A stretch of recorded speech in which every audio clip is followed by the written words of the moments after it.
ازيكم؟ عمرك بصيتي على ختم اللحمه؟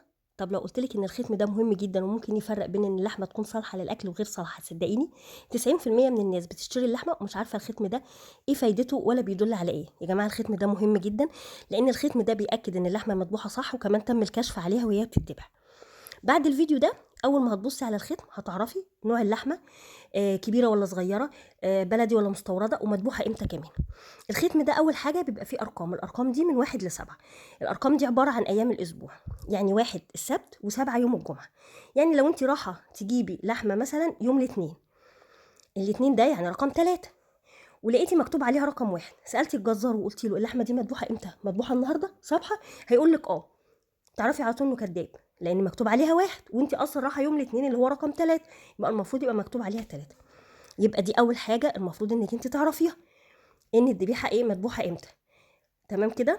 تاني حاجه بيبقى مكتوب على الذبيحه نوعها، ب قاف يعني بقري، جيم الف يعني جاموسي، ضاد الف يعني ضاني، ميم الف يعني ماعز.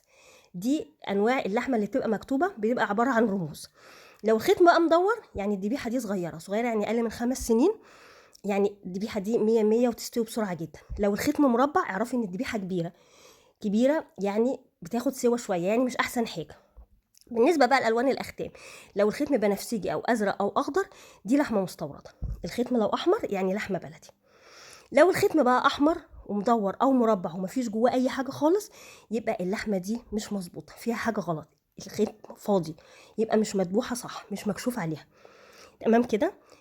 لو انت اول مره تعرفي المعلومات دي واستفدتي منها، اعملي لايك واشتركي في القناه، واحفظي الفيديو وبعتيه لاصدقائك عشان ينفعكم، وان شاء